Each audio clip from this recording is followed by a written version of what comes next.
विघ्नेश्वर ध्यानम् शुक्लाम्बरधरम् विष्णुम् शशिवर्णम् चतुर्भुजम् प्रसन्नवदनम् ध्यायेत् सर्वविघ्नोपशान्तये श्रीनिवास ध्यानम् सत्त्वम् माम् पाहि देवेश लक्ष्मीश गरुडध्वजा सर्वापत्तिविनाशाय प्रसन्नो भव सर्वदा श्रीकृष्ण ध्यानम् कृष्णाय यादवेन्द्राय ज्ञानमुद्राय योगिने नाथाय रुक्मिणीशाय नमो वेदान्तवेदिने व्यासध्यानम् कृष्णद्वैपायनम् व्यासम् सर्वलोकहिते रतम् वेदाब्जभास्करम् वन्दे शमाधिनिलयम् मुनिम्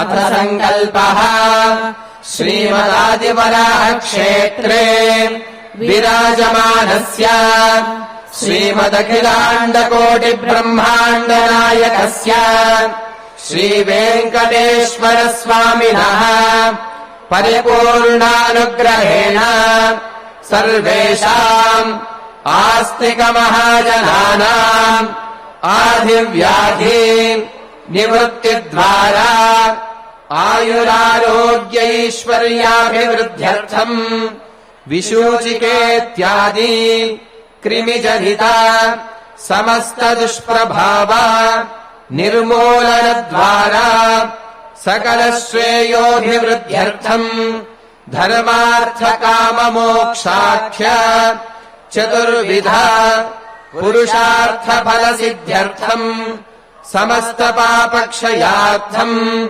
सनातन आर्षधर्मस्य सर्वोन्नतिसिद्ध्यर्थम् तद्धर्मप्रतिकूलता परिहारार्थम् गोसंरक्षणार्थम् ज्ञानभक्तिवैराग्यसिद्ध्यर्थम् च श्रीमन्महाभारते सभापर्वणि यथाशक्ति श्लोकव्याख्यानपुरःसरम् सप्तमाध्यायान्तर्गत श्लोकपारायणम् आचार्यमुखेन करिष्यामहे।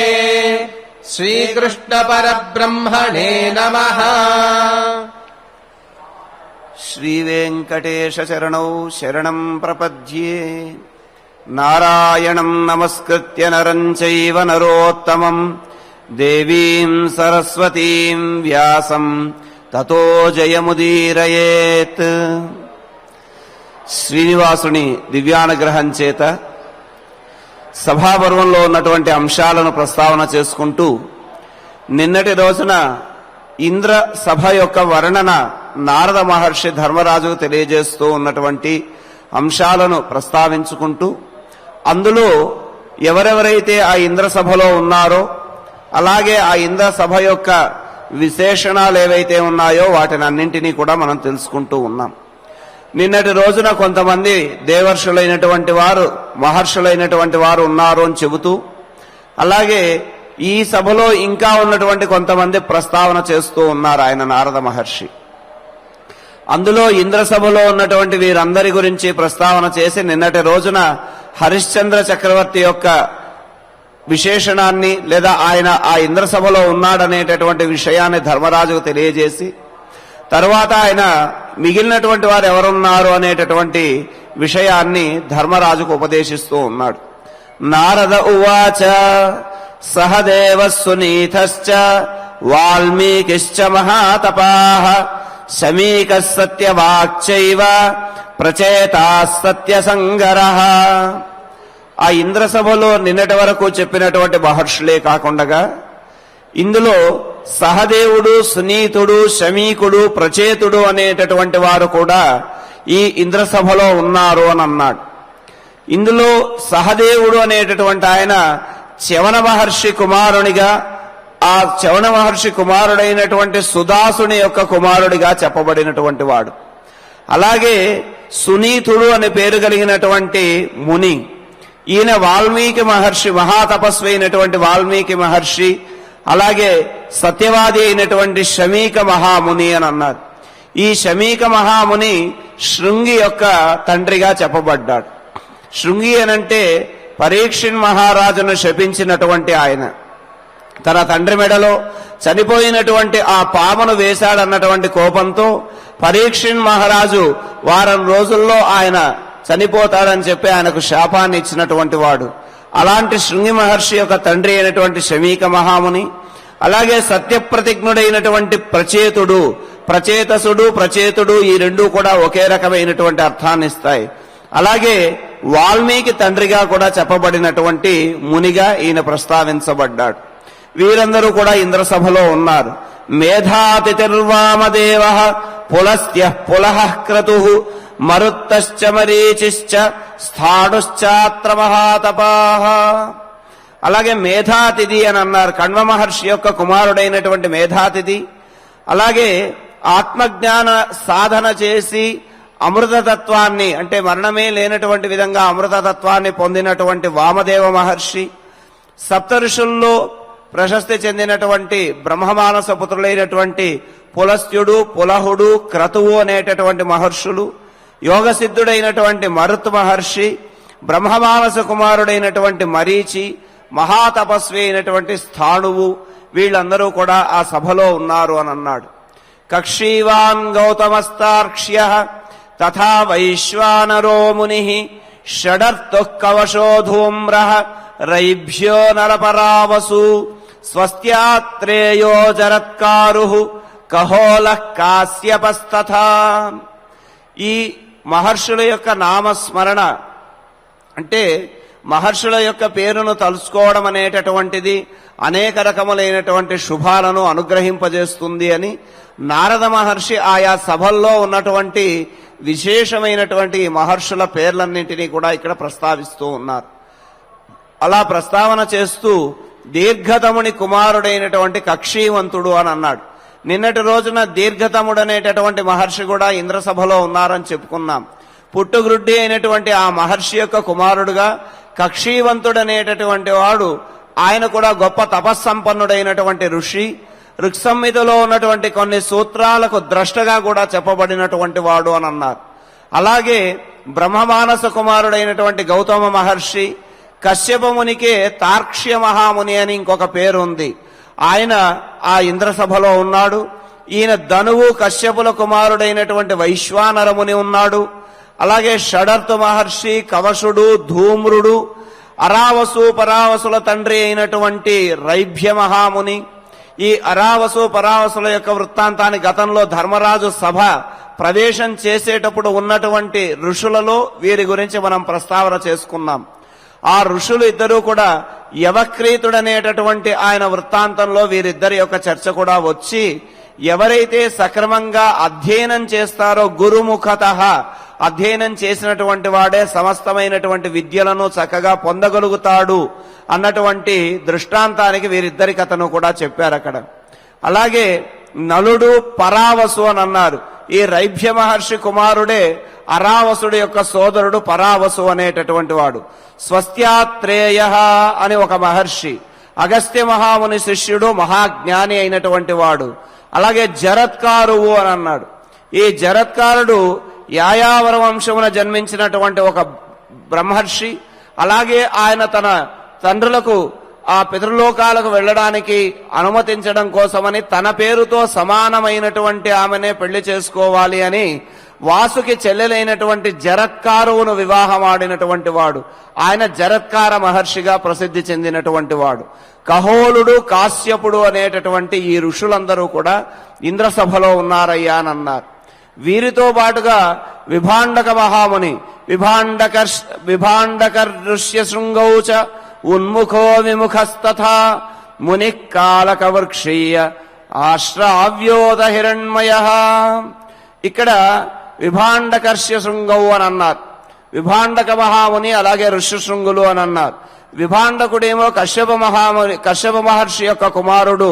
ఆ విభాండకుని కుమారుడు ఋష్యశృంగుడు. ఈ ఋష్యశృంగ మహర్షి గొప్పతనం ఏమిటి అనంటే, ఆయన ఎక్కడ ఉంటే అక్కడ సువృష్టి కురుస్తూ ఉంటుంది. అలాగే రోమపాదుడు అనేటటువంటి మహర్షి దశరథుడికి మిత్రుడైనటువంటి వాడు. ఆ రోమపాద మహర్షి తన యొక్క రాజ్యంలో అనేక సంవత్సరాలు కరువు కాటకాలుంటే ఈ ఋష్యశృంగ మహర్షిని పిలిపించాలనుకుంటాడు. కానీ ఈ ఋష్యశృంగ మహర్షి పుట్టినప్పటి నుంచి కూడా ఆశ్రమ ప్రాంతం తప్ప ఆయనకు వేరే ఏది కూడా తెలియదు. మరి ఆయన ఎలా బయటికి తీసుకురావాలి అనంటే రోమపాదుని యొక్క మంత్రులు ఉపదేశం చేస్తారు. నీ దగ్గర ఉన్నటువంటి కొంతమంది ఆ నాట్యగత్తెల్ని ఆయన దగ్గరికి పంపించు, ఆయన వాళ్లను కూడా బ్రహ్మ పదార్థాలుగా భావించి వాళ్లతో వచ్చేస్తాడని అన్నాడు. అలా వెళ్ళినటువంటి వారు వారి యొక్క నృత్య గీతములతో ఆయన సంతోషింపజేస్తే ఓహో వీరు కూడా ఒక రకమైనటువంటి మునులేమో అని చెప్పి వాళ్లతో పాటు వాళ్ళ ఆశ్రమాన్ని చూడడానికి వస్తానని చెప్పి ఆ ఋష్యశృంగుడు అలా బయలుదేరితే ఆయన్ని రోమపాదుని రాజ్యానికి తీసుకుని వచ్చారు. ఎప్పుడైతే ఈయన రోమపాదుడి యొక్క రాజ్యానికి వచ్చాడో దివ్యమైనటువంటి వృష్టి చక్కగా ఆ వర్షమంతా కూడా పడడం, ఆ ఋష్యశృంగుడి యొక్క వైభవాన్ని గ్రహించి దశరథ మహారాజు ద్వారా తెలుసుకున్నటువంటి రోమపాదుడు తన కుమార్తె అయినటువంటి శాంతనిచ్చి ఋష్యశృంగునికిచ్చి వివాహం చేయడం, తరువాత ఈ విభాండక ముని వారిద్దరినీ కూడా ఆశ్రమానికి తీసుకురావడం అనేటటువంటి గొప్ప విశేషణాన్ని కలిగినటువంటి వాడు. అందుకే ఋష్యశృంగుడు అని అంటే ఆయన ఎక్కడ ఉంటే అక్కడ ఎంతటి కరువు కాటకాలున్నా కూడా సువృష్టి కురిసేటటువంటి గొప్ప తపస్సంపన్నుడైనటువంటి వాడు. ఉన్ముఖుడు విముఖుడు అనేటటువంటి ఇద్దరు మహర్షులు, అలాగే కాలవృక్షీయుడు అనేటటువంటి ముని, ఈయన క్షేమదర్శి అనేటటువంటి రాజు దగ్గర మంత్రిగా ఉండి గొప్ప తపస్సంపన్నుడిగా ఉన్నటువంటి వాడు. ఆశ్రావ్యుడు హిరణ్మయుడు అనేటటువంటి ఈ ఋషులందరూ కూడా ఇంద్రసభలో ఉన్నారయ్యా అని అన్నాడు. ఈ ఋషులందరితో పాటుగా సంవర్తో దేవహవ్యశ్చ విశ్వక్సేనశ్చ వీర్యవాన్ కణ్వః కాత్యాయనో రాజన్ గార్గ్యః కౌశిక ఏవచ. వీరు 3 రాజర్షులు, మహర్షులు, దేవర్షులు అని అన్నారు. ఇందులో కొంతమంది రాజర్షులైనటువంటి వారు అంటే రాజులుగా ఉండి ఋషిగా వారి యొక్క తపోబలం చేత ఋషిత్వాన్ని పొందినటువంటి వారు కూడా ఉన్నారు. అటువంటి వారు కూడా కొంతమంది ఆయన ప్రస్తావన చేస్తూ సంవర్తుడు అని అన్నాడు. ఈయన బృహస్పతుని యొక్క సోదరుడిగా అంగీరసుని యొక్క కుమారునిగా చెప్పబడినటువంటి మహర్షి. అలాగే వీర్యవంతుడైనటువంటి విశ్వక్సేనుడు, అప్రతిరతుని కుమారుడైనటువంటి కణ్వుడు మేధాతిథి యొక్క తండ్రి, అలాగే విశ్వామిత్ర వంశం వాడైనటువంటి కాత్యాయనుడు బాష్కలి మహర్షి శిష్యుడైనటువంటి గార్గ్య మహర్షి. ఈ వాళకిల్య సంహితను నేర్చినటువంటి ఆ మహర్షి ఆయన గార్గ్యుడు అనేటటువంటి పేరుతో చెప్పబడ్డాడు. అలాగే కౌశికుడు అనేటటువంటి ఈ మహర్షులందరూ కూడా ఇంద్రసభలో ఉన్నారు అని అన్నాడు. అలా దేవేంద్రుని వీరందరూ కూడా నిత్యము సేవిస్తూ దేవేంద్రుడి యొక్క వైభవాన్ని కీర్తిస్తూ ఉంటారయ్యా అని. దానితో పాటుగా ఆ సభలో ఉన్నటువంటి విశేషాలు ఏమిటి అనంటే దివ్యా ఆపస్తతౌషధ్య శ్రద్ధా మేధా సరస్వతి అర్థో ధర్మశ్చ కామశ్చ విద్యుతశ్చైవ పాండవ జలవాహాస్తథా మేఘాః వాయవస్తనయిత్నవః. ఈ దివ్యమైనటువంటి జలములు ఏవైతే ఉన్నాయో దివ్య ఆపహ, ఆపహ అంటే నీరు, దివ్యమైనటువంటి జలములు, అలాగే ఔషధ్య ఓషధులు. ఓషధులు అనంటే ఆ ఓషధి గుణం కలిగినటువంటి మొక్కల రూపంలో ఉన్నటువంటివి అని అన్నారు. దీనితో పాటుగా శ్రద్ధ మేధ అనేటటువంటివి, అలాగే సరస్వతి అర్థము ధర్మము కామం అనేటటువంటి 3 పురుషార్థములు. వీటితో పాటుగా విద్యుతశ్చైవ, విద్యుత అనంటే ఆ మెరుపులు కలిగించేటటువంటి ప్రకాశం ఏదైతే ఉందో ఆ మెరుపును విద్యుత్ అని అన్నారు. అలాగే జలవాహ, నీటిని మోసుకొని వెళ్లేటటువంటివి మేఘములు. ఆ నీటిని మోసుకొని వెళ్తాయి కాబట్టి వాటికి జలవాహ అని పేరు. అలాంటి మేఘములు ఉన్నాయట. వాయువు ఉన్నాడు. అలాగే మెరుపులు ఆ సభలో ఇవన్నీ కూడా ఎలా ఉన్నాయి అనంటే తమ యొక్క స్వరూపాలు ఒక ఆకారాన్ని స్వీకరించి ఇంద్రసభలో ఉన్నాయట. ఇవన్నీ కూడా ఆ ఇంద్రసభలో తాము ఒక స్వరూపాన్ని కలిగి ఉండి ఆ ఇంద్రుడి యొక్క దివ్యమైనటువంటి వైభవాన్ని దర్శిస్తూ ఉంటాయట. అలాంటివన్నీ కూడా ఆ ఇంద్రసభలో ఉన్నాయన్నాడు. ప్రాచీదిగ్యజ్ఞవాహశ్చ పావకా 27 అగ్నిశోమౌ తథేంద్రాగ్ని మిత్రశ్చ సవితార్యమా.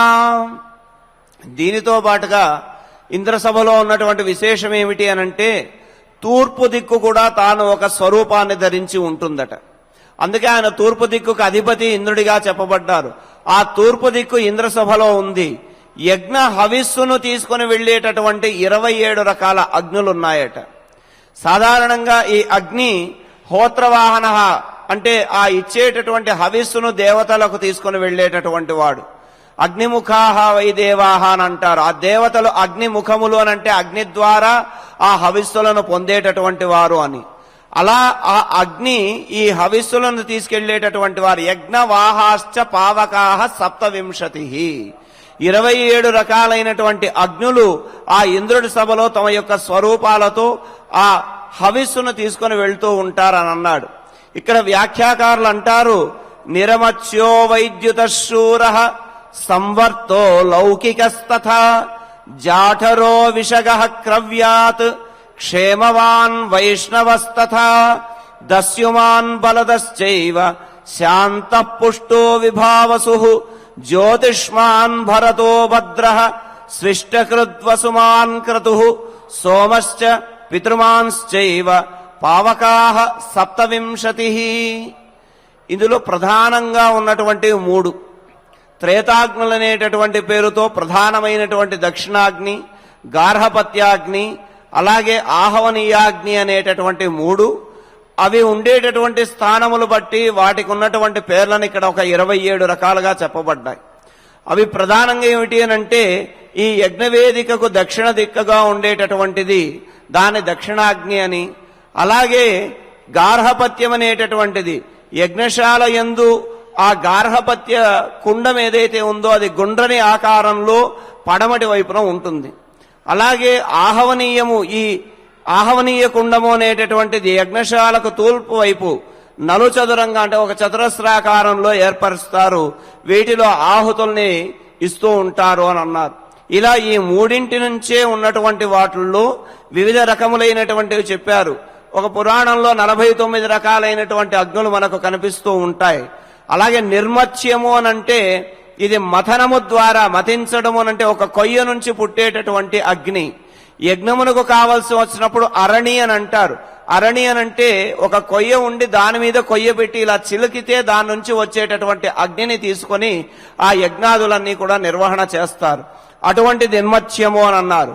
వైద్యుతము అనంటే విద్యుత్తు ద్వారా, విద్యుత్ అంటే మెరుపులు, మెరుపు ద్వారా కలిగేటటువంటి అగ్ని ఏదైతే ఉందో దానికి వైద్యుతం అనేటటువంటి పేరుతో పిలువబడింది.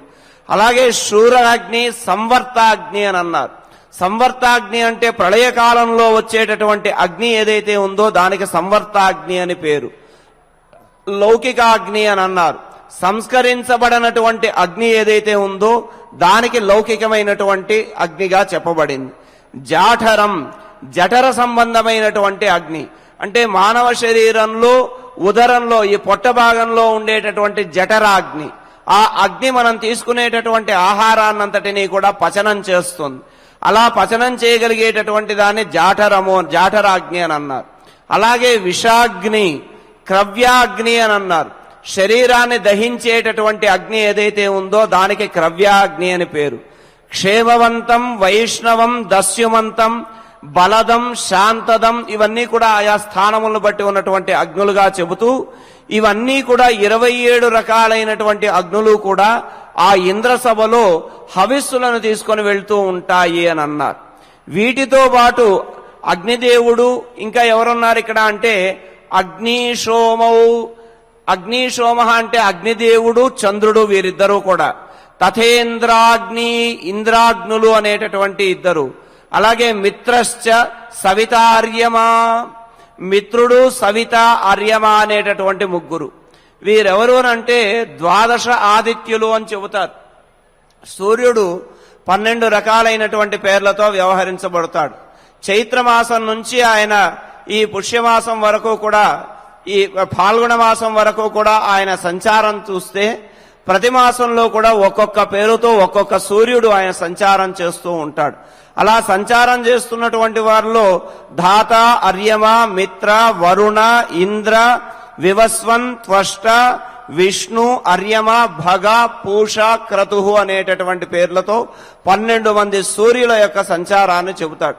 భాగవతంలో ఈ 12 ఆదిత్యుల యొక్క సంచారం మనకు చక్కగా వివరించబడి ఉంటుంది.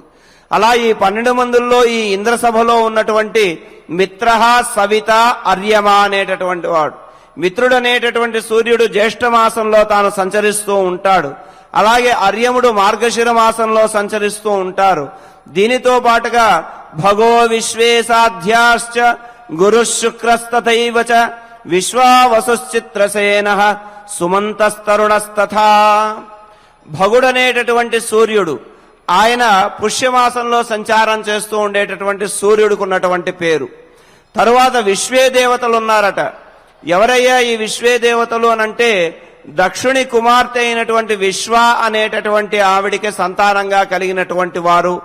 ఆ 10 మంది కూడా విశ్వే దేవతలు అనేటటువంటి పేరుతో ప్రసిద్ధి చెందినటువంటి వారు. అలాగే శ్రాద్ధాగ్రమునందు ప్రవేశించేటటువంటి వారు అని దానికి ఉన్నటువంటి వ్యుత్పత్తి కూడా చెప్పుకోవచ్చు. అలా ఈ విశ్వే దేవతలు వసుసత్యౌ, క్రతదక్షౌ, కాళకామౌ, ధృతిక్కురు, అలాగే పురూరవా, ఆద్రవాశ్చ విశ్వే దేవా ప్రకీర్తితాః. వీళ్ళు విశ్వే దేవతలుగా చెప్పబడినటువంటి వారు. వసువు, సత్యము, క్రతువు, దక్షుడు, కాలుడు, అలాగే కాముడు, ధృతి, కురువు, పురూరవుడు, మాద్రవుడు అనేటటువంటి 10 మంది కూడా విశ్వే దేవతలు అని అన్నారు. వీరితో పాటుగా ఇంకొక చోట 33 మంది దేవతలుగా వీరి గురించి ప్రస్తావించబడి ఉంటుంది. వీరందరూ కూడా ఇంద్రసభలో ఉన్నారు. వీరితో పాటు సాధ్యులైనటువంటి దేవగణాలు, అలాగే గురు శుక్రులు, విశ్వావసుడనేటటువంటి గంధర్వరాజు, ఇంద్రుని యొక్క ఆస్థాన గాయకుడిగా ఆ విశ్వావసు చెప్పబడినటువంటి వాడు. ఆయనతో పాటుగా ఈయన ఈ గంధర్వరాజు బృహతి అనేటటువంటి వీణను చేత ధరించి ఇంద్రుడి యొక్క వైభవాన్నంతటినీ కూడా కీర్తన చేస్తూ ఉంటాడట ఇంద్రసభలో. అందుకని ఆ విశ్వావసుడు ఆస్థాన గాయకుడిగా, ఇంద్రసభ యొక్క ఆస్థాన గాయకుడిగా చెప్పబడ్డాడు. తరువాత చిత్రసేనుడనేటటువంటి గంధర్వుడు ఉన్నాడు. ఆ చిత్రసేనుడనేటటువంటి గంధర్వుడు అర్జునునికి ప్రియమిత్రుడుగా, అలాగే ఇంద్రసభలో గంధర్వరాజుల్లో శ్రేష్ఠుడిగా చెప్పబడినటువంటి వాడు. సుమనుడు, అరుణుడు అనేటటువంటి వారు కూడా గంధర్వులుగా చెప్పబడినటువంటి వారందరూ కూడా ఆ ఇంద్రసభలో ఉన్నారు. వీరితో పాటుగా యజ్ఞాశ్చ దక్షిణాశ్చైవం గ్రహోస్తోభాశ్చ భారత యజ్ఞవాహాశ్చ ఏ మంత్రాః సర్వే తత్ర సమాసతే. యజ్ఞ సంబంధమైనటువంటి అంశాలు కూడా ఇంద్రసభలో తాము ఒక స్వరూపాన్ని ధరించి ఉంటాయట. అవి ఏ స్వరూపాల్లో ఉన్నాయి అనంటే యజ్ఞములు, అలాగే దక్షిణములు, గ్రహములు, తారలు అంటే నక్షత్రములు, స్తోభమనేటటువంటి యాగ విశేషము, యజ్ఞ నిర్వహణకు అవసరమైనటువంటి మంత్రములు, ఇవన్నీ కూడా తాము ఒక స్వరూపాన్ని స్వీకరించి ఇంద్రసభలో ఉంటాయన్నారు. వీటితో పాటు తథైవాప్సరసో రాజన్ గంధర్వాశ్చ మనోరమాః నృత్య వాదిత్రగీతైశ్చ హాస్యైశ్చ వివిధైరపి రమయంతి స్మ నృపతే దేవరాజం శతక్రతుం.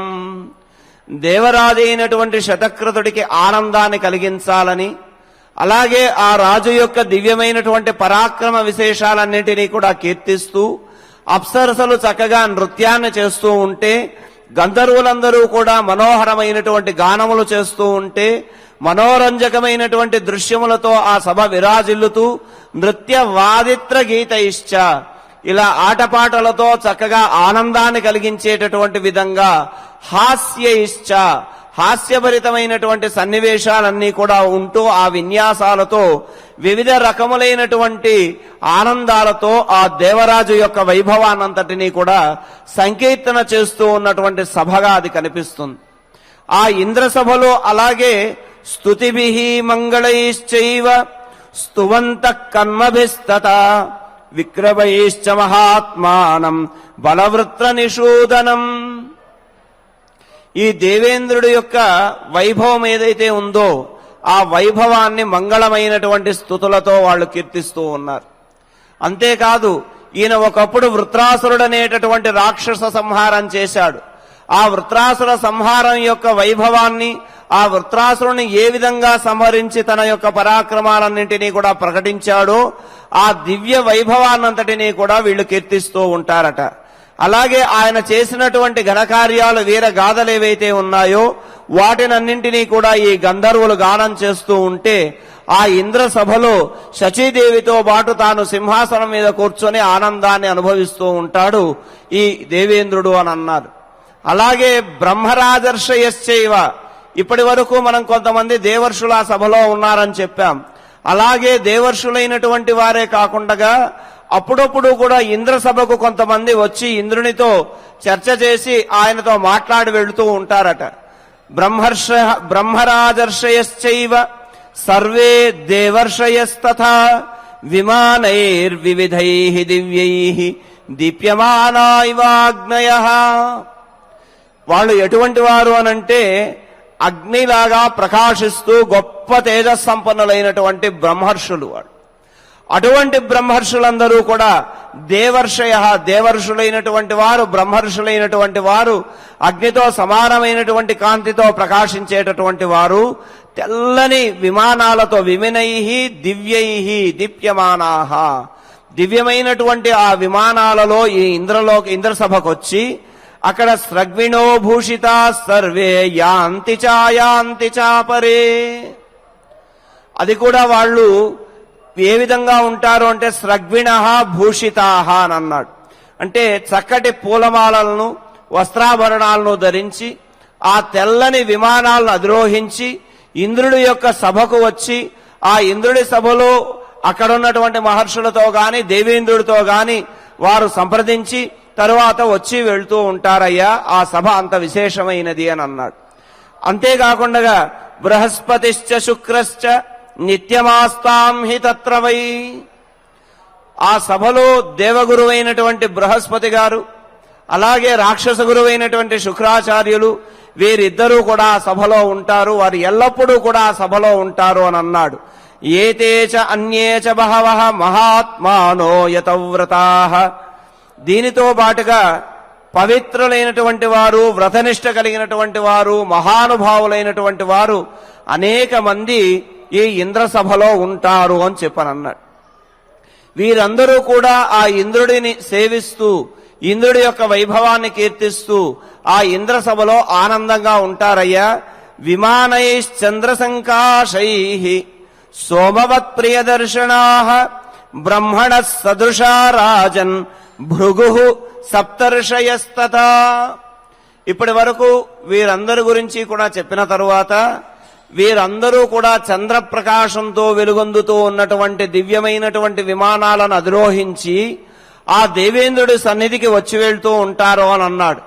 అంతటి తెల్లని విమానాలలో వచ్చినటువంటి వారందరూ కూడా అక్కడ బ్రహ్మ సమానులైనటువంటి భృగువు మొదలైనటువంటి సప్తర్షులు ఎవరైతే ఉన్నారో ఆ సప్తర్షులు కూడా అక్కడ విరాజిల్లుతూ ఉంటే వారితో చర్చాదికలన్నీ కూడా చేసుకుంటూ చక్కగా ఆ మహర్షులందరూ కూడా వారి యొక్క జ్ఞానాన్ని ఒకరికొకరు ఆ జ్ఞాన యజ్ఞాలను నిర్వహణ చేసుకుంటున్నటువంటి వారుగా ఉంటారట.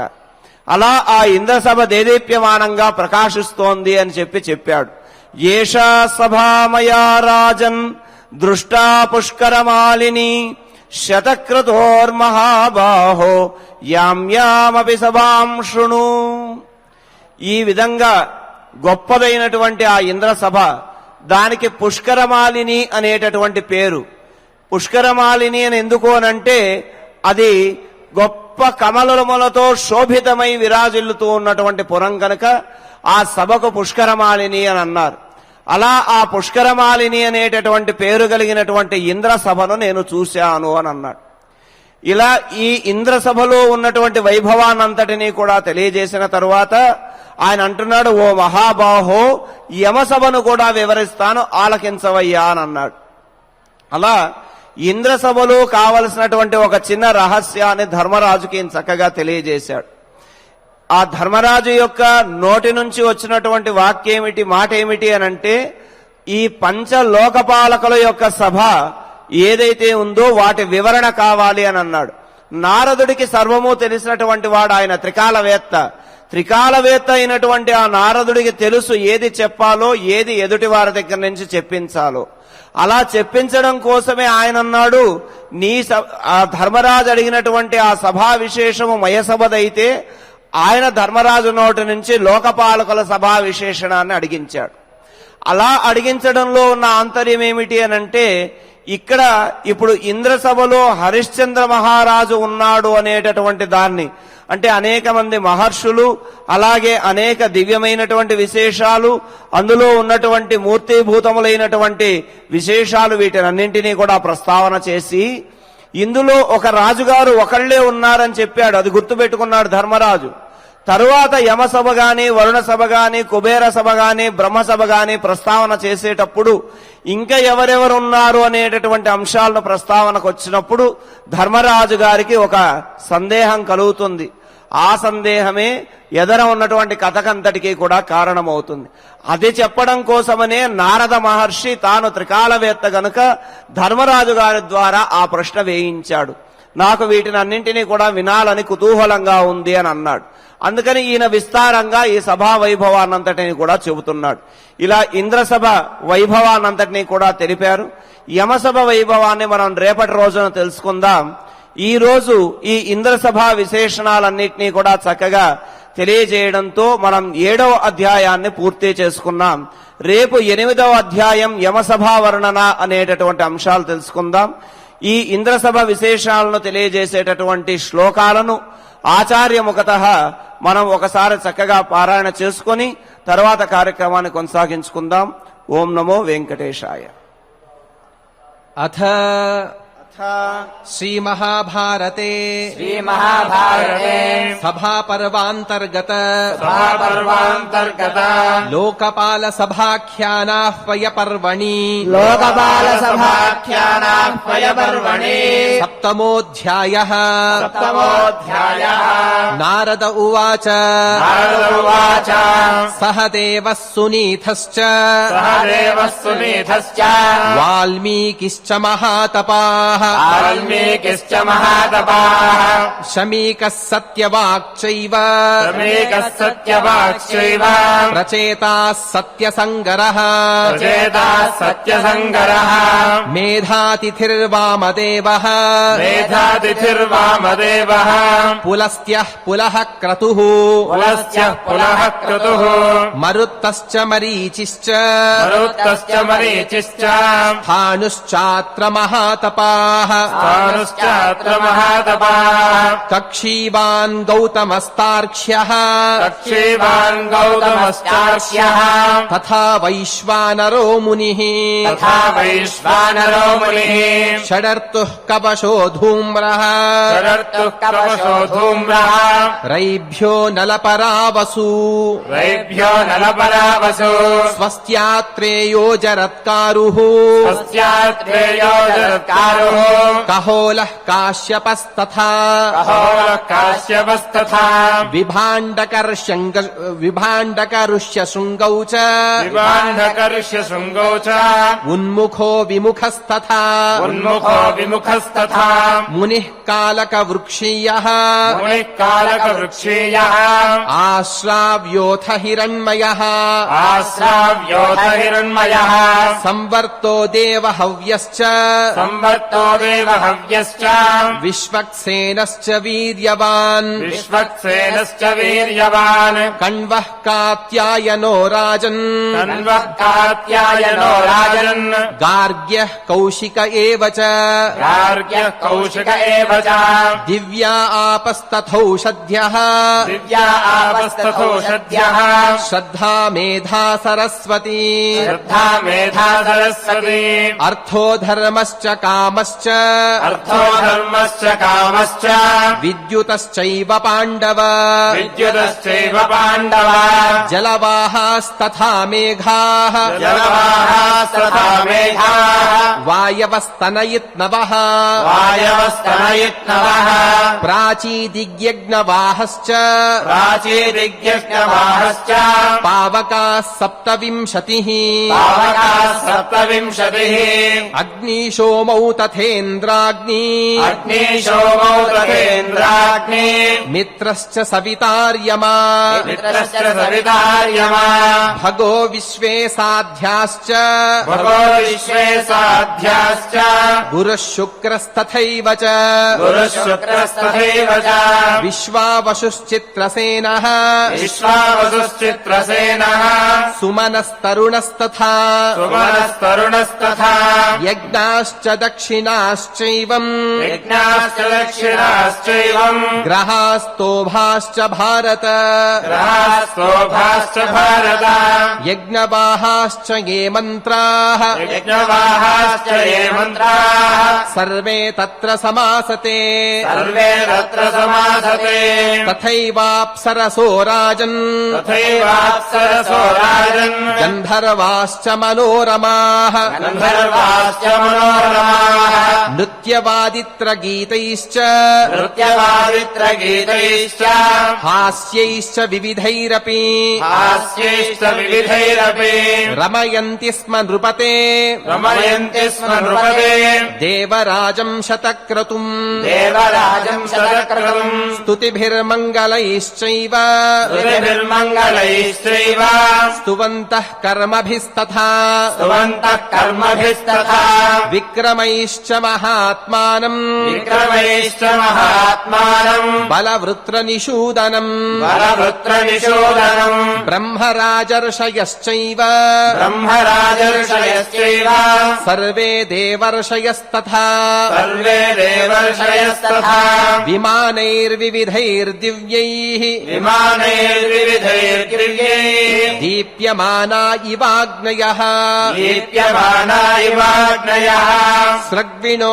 భూషితాः సర్వే స్రగ్విణో భూషితాः సర్వే యాంతి చాయాంతి చాపరే యాంతి ఛాయాంతి చాపరే బృహస్పతిశ్చ శుక్రశ్చ బృహస్పతిశ్చ శుక్రశ్చ నిత్యమాస్తాం హి తత్ర వై నిత్యమాస్తాం హి తత్ర వై ఏతే చాన్యే చ బహవః ఏతే చాన్యే చ బహవః మహాత్మానో యతవ్రతాః మహాత్మానో యతవ్రతాః విమానైశ్చంద్ర సంకాశైః విమానైశ్చంద్ర సంకాశైః సోమవత్ ప్రియదర్శనాః సోమవత్ ప్రియదర్శనాః బ్రహ్మణः సదృశా రాజన్ బ్రహ్మణः సదృశా రాజన్ భృగుః సప్తర్షయస్తథా భృగుః సప్తర్షయస్తథా ఏషా సభా మయా రాజన్ ఏషా సభా మయా రాజన్ దృష్టా పుష్కరమాలినీ దృష్టా పుష్కరమాలినీ శతక్రతోర్మహాబాహో శతక్రతోర్మహాబాహో యాం యామపి సభాం శృణు యాం యామపి సభాం శృణు ఇది శ్రీమహాభారతే ఇది శ్రీమహాభారతే సభాపర్వాంతర్గత సభాపర్వాంతర్గత లోకపాల సభాఖ్యానాహ్వయ పర్వణి లోకపాల సభాఖ్యానాపయ పర్వణి సప్తమోధ్యాయః సప్తమోధ్యాయః. ఇలా చక్కగా 7వ అధ్యాయంలో ఉన్నటువంటి ఋషినామస్మరణ చక్కగా చేసుకున్నాం. అలాగే ఇంద్రసభ వైభవాన్ని తెలుసుకున్నటువంటి శ్లోకాలను పారాయణ చేసుకున్నాం. ఇప్పుడు ఆచార్యుల వారు ఒక సుభాషితం యొక్క వివరాన్ని చక్కగా మనకు అందిస్తారు. ఆ సుభాషితాన్ని తెలుసుకొని ఆ శ్లోకరత్నాన్ని కూడా పారాయణ చేసుకొని తర్వాత కార్యక్రమాన్ని కొనసాగించుకుందాం. ఓం నమో వెంకటేశాయ. శ్రీ వేదవ్యాసాయ నమో నమః. నేహ యత్కర్మ ధర్మాయ న విరాగాయ కల్పతే న తీర్థ పదసేవాయై జీవన్నపి మృతో హి సహా. కర్దమ ప్రజాపతి యొక్క భార్య అయినటువంటి దేవహూతి ఈ శ్లోకాన్ని చెబుతూ ఉన్నారు. కర్దమ ప్రజాపతికి దేవహూతికి వీరిద్దరికి వివాహం జరిగింది. ఎన్నో సంవత్సరాల వరకు కూడా కర్దమ ప్రజాపతి తపస్సును ఆచరించారు.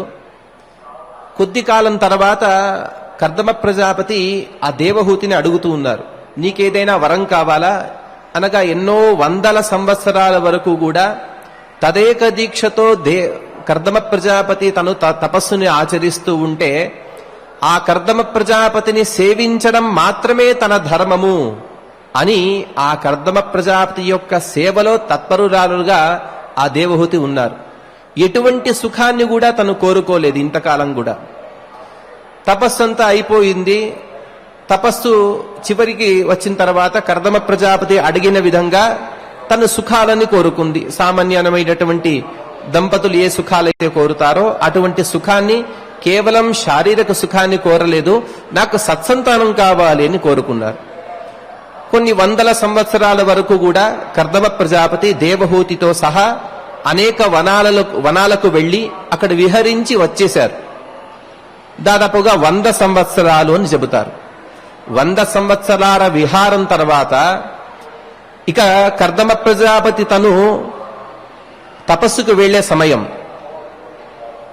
భర్త తన నుండి విడిపోయి వెళ్లే సమయంలో భార్య తను ఈ శ్లోకాన్ని చెబుతుంది.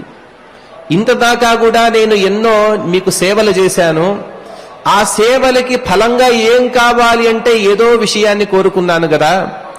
నేహయత్కర్మ ధర్మాయ న విరాగాయ కల్పతే నతీర్థ పదసేవాయై.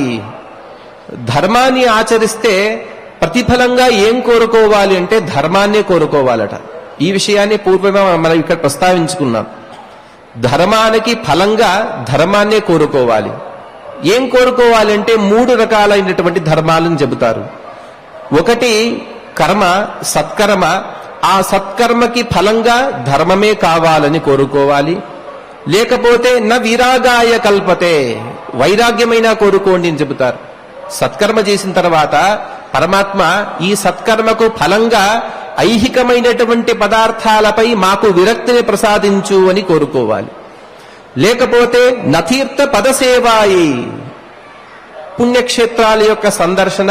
ఇది పాక్షికంగా చెబుతూ తీర్థ పదసేవాయి అంటే సజ్జన సాంగత్యము అని చెబుతారు. ఒక సత్కర్మకి ఫలంగా ఏం కావాలి అంటే సజ్జనుల యొక్క సాంగత్యము.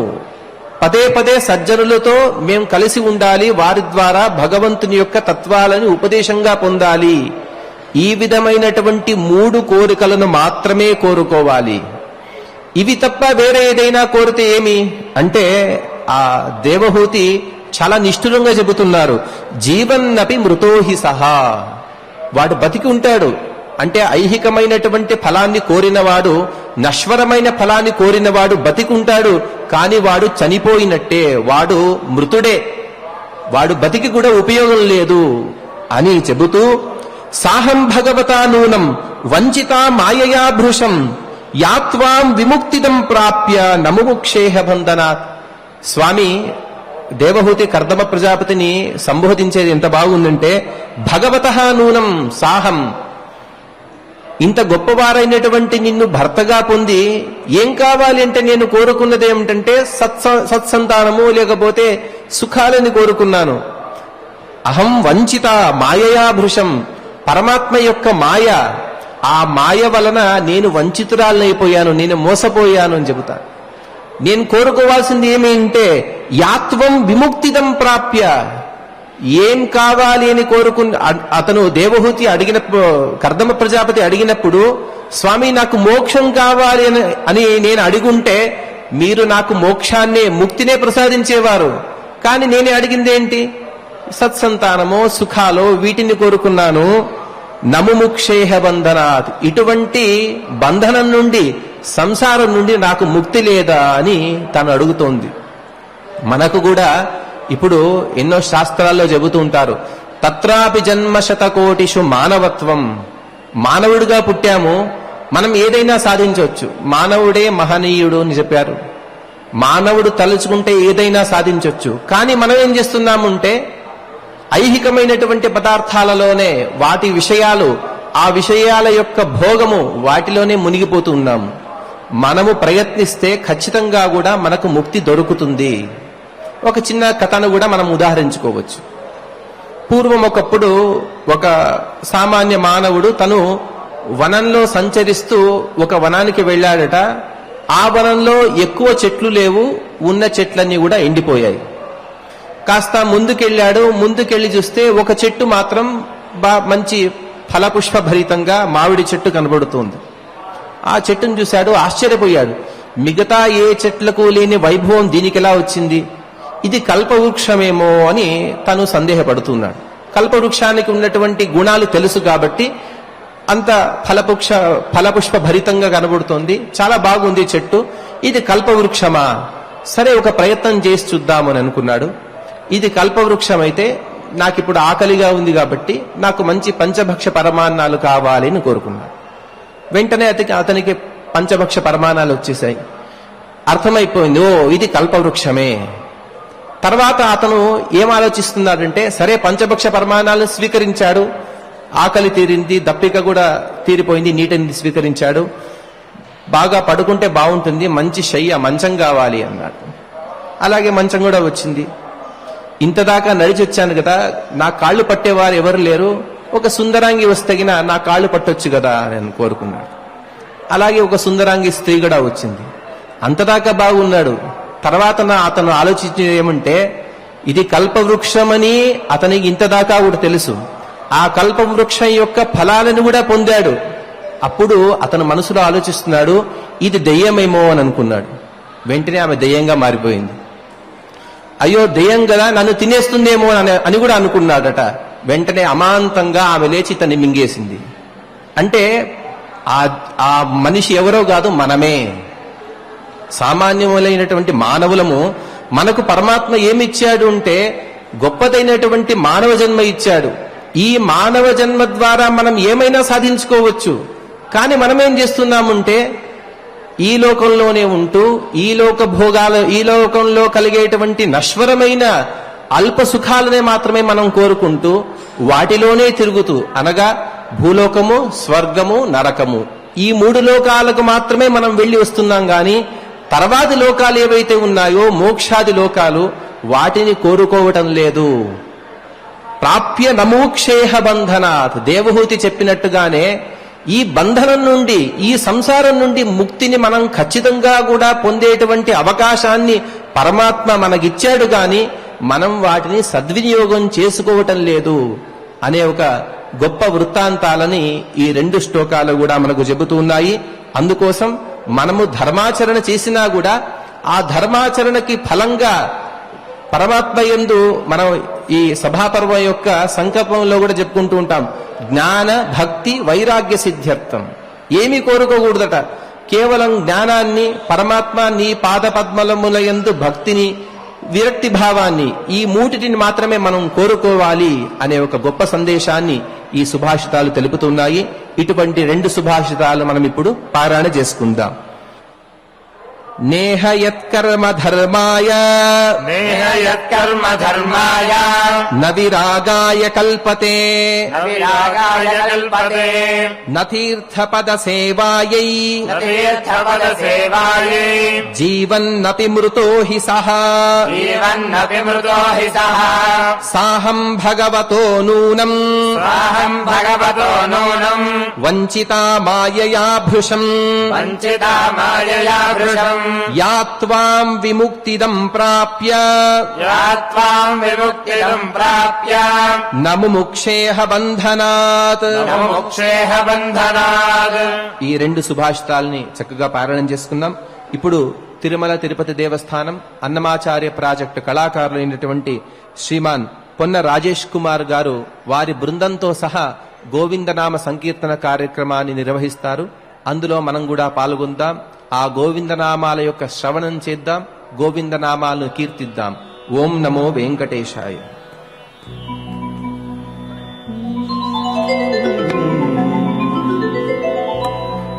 ఏడుకొండలవాడ వెంకటరమణ గోవింద గోవింద.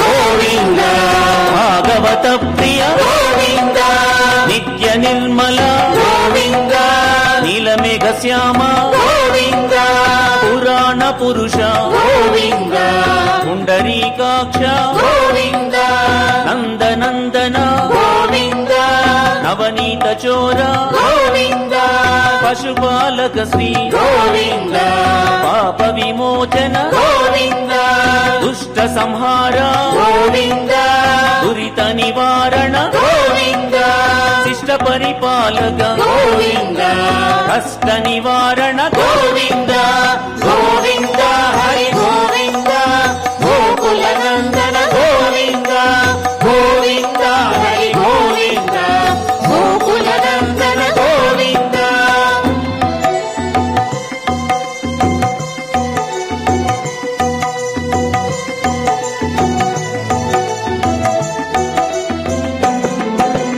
వజ్రమకుటధర గోవింద వరాహమూర్తి గోవింద గోపీజనలోల గోవింద గోవర్ధనోద్ధార గోవింద దశరథ నందన గోవింద దశముఖమర్దన గోవింద పక్షివాహన గోవింద పాండవ ప్రియ గోవింద మత్స్యకూర్మ గోవింద మధుసూదన హరి గోవింద వరాహ నరసింహ గోవింద వామన భృగురామ గోవింద బలరామానుజ గోవింద బౌద్ధ కల్కిధర గోవింద వేణుగాన ప్రియ గోవింద వెంకటరమణ గోవింద గోవింద హరి గోవింద గోకుల నందన గోవింద గోవింద హరి గోవింద గోకుల నందన గోవింద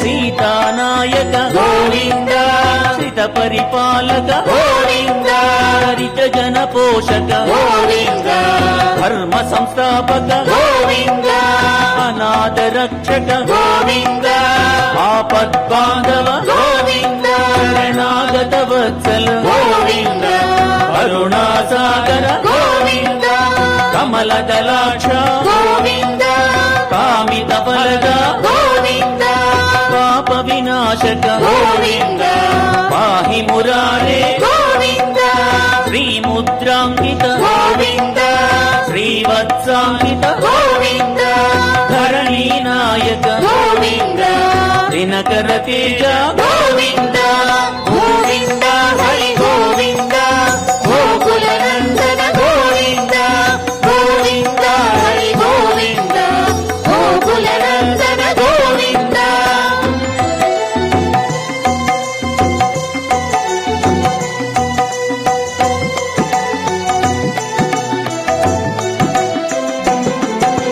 పద్మావతి ప్రియ గోవింద ప్రసన్నమూర్తి గోవింద అభయహస్త గోవింద అక్షయ వరద గోవింద శంఖ చక్రధర గోవింద చాంద గదాధర గోవింద విరజాతిరస్త గోవింద విరోధి మర్దన గోవింద సాలగామధర గోవింద సహస్రనామ గోవింద లక్ష్మీ వల్లభ గోవింద లక్ష్మణాగ్రజ గోవింద కస్తూరి తిలక గోవింద కాంచనాంబరధర గోవింద గరుడ వాహన గోవింద గజరాజ రక్షక గోవింద గోవింద హరి గోవింద గోకుల నందన గోవింద గోవింద హరి గోవింద గోకుల నందన గోవింద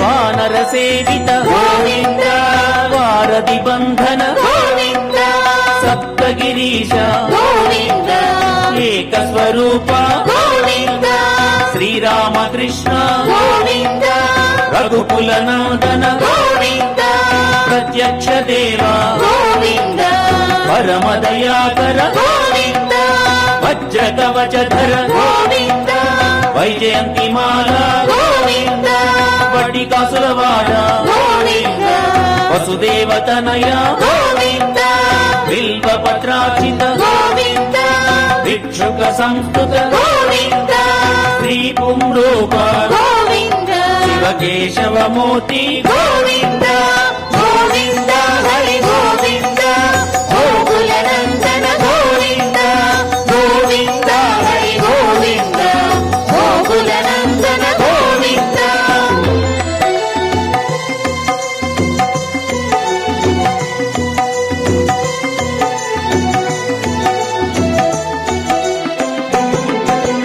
బ్రహ్మాండ రూప గోవింద భక్త రక్షక గోవింద నిత్య కళ్యాణ గోవింద నీరజనాభ గోవింద హరి రామ ప్రియ గోవింద హరి సర్వోత్తమ గోవింద జనార్దన మోదీ గోవింద జగత్సాక్షి రూప గోవింద అభిషేక ప్రియ గోవింద పాపన్ నివారణ గోవింద రత్న కిరీట గోవింద రామానుజనుత గోవింద స్వయం ప్రకాశ గోవింద ఆశ్రిత పక్ష గోవింద నిజ సుఖప్రద గోవింద నిఖిల లోకేశ గోవింద గోవింద హరి గోవింద గోకుల నందన గోవింద గోవింద హరి గోవింద గోకుల నందన గోవింద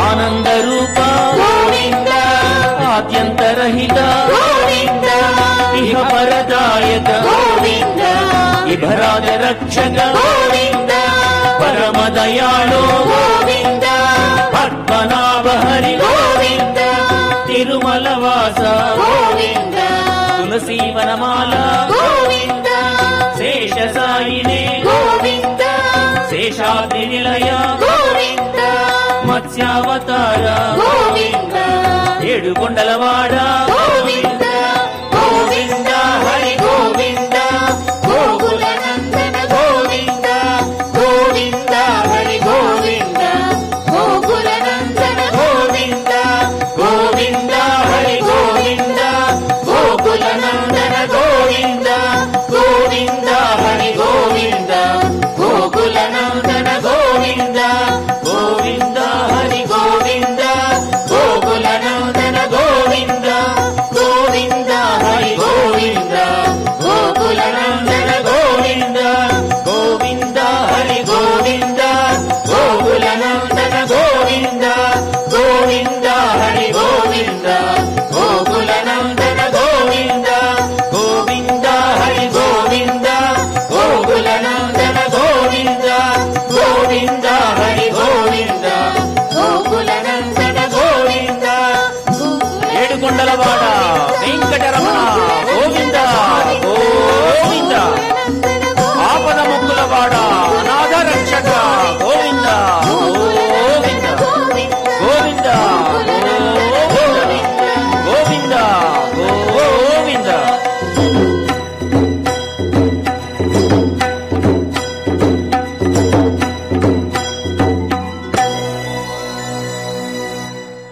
గోవిందనామ సంకీర్తన కార్యక్రమాన్ని చక్కగా నిర్వహించుకున్నాం.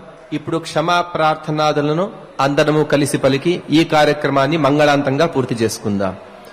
అథ క్షమా ప్రార్థనా యదక్షర పదభ్రష్టం మాత్రాహీనం చ యద్భవేత్ తత్సర్వం క్షమ్యతాం దేవ నారాయణ నమోస్తుతే. అథ లోకక్షేమ ప్రార్థనా స్వస్తి ప్రజాభ్యః పరిపాలయంతాం న్యాయేన మార్గేణ మహీం మహిషాః గోబ్రాహ్మణేభ్యः శుభమస్తు నిత్యం లోకాः సమస్తాः సుఖినో భవంతు. అథ భగవత్ సమర్పణం కాయేన వాచా మనసేంద్రియైర్వా బుద్ధ్యాత్మనా వా ప్రకృతే స్వభావాత్ కరోమి యద్యత్ సకలం పరస్మై నారాయణాయేతి సమర్పయామి. అథ మంగళం శ్రియః కాంతాయ కళ్యాణ నిధయే నిధయేర్థినాం శ్రీవేంకట నివాసాయ శ్రీనివాసాయ మంగళం.